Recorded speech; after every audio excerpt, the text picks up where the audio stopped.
पुण्यात एक वेगळ्या प्रकारे लोकशाहीचा उत्सव साजरा होतोय। संध्याकाळी 5:30 पर्यंत मतदान प्रक्रिया चालणार आहे। यासाठी अनेक कर्मचाऱ्यांनी काल संध्याकाळपासूनच घर सोडलंय। अशा कर्मचाऱ्यांसाठी पुणेकरांनी एक अनोखा उपक्रम हाती घेतलाय। पाहूयात काय आहे हा उपक्रम। मतदानाचा दिवस हा खरं तर लोकोत्सव असतो, आनंदाचा दिवस असतो आणि अशा वेळी पुणेकर जे आहेत म्हणजे एरवी आपण पुणेकरांना कितीही नाव ठेवत असलो तरी निश्चितपणे त्यांच्यातली कर्तव्य भावना ही नेहमीच जागृत असते। ते मदतीसाठी नेहमीसाठी तयार असतात आणि त्याचं उदाहरण आम्हाला इथे पहाटे पहाटे म्हणजे अगदी इथे उजाडलंही नव्हतं त्यावेळी हे काका आणि हे त्यांची कन्या दोघेही इथल्या कर्मचाऱ्यांसाठी चहा घेऊन आलेले आहेत।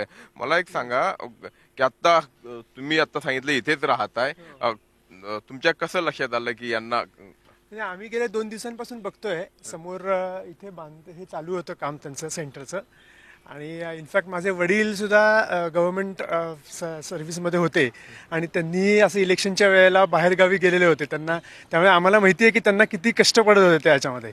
आणि हे मी जेव्हा माझ्या मुलीला सांगितलं तेव्हा माझी मुलगी म्हटली की मग उद्या सकाळी आपण त्यांना चहा तरी देऊ का ॲटलिस्ट।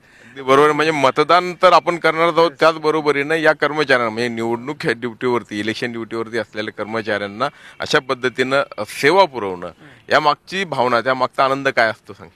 अगदीच खूप छान वाटलं कारण की सकाळी काल जेव्हा आम्ही त्यांना विचारायला आलो की तुम्हाला म्हणजे काय नक्की उद्या चहा आणू का वगैरे, तेव्हा त्यांना पण इतकं छान वाटलं की आहे कोणीतरी विचारणारं आहे वगैरे।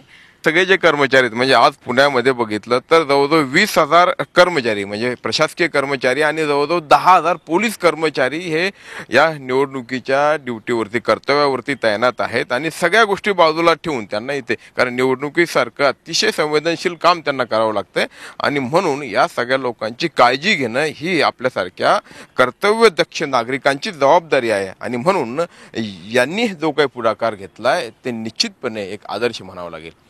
व्हिडिओ जर्नलिस्ट विकी कांबळेसह अरुण मेहत्रे, झी मीडिया, पुणे। झी 24 तास रहा एक पाऊल पुढे।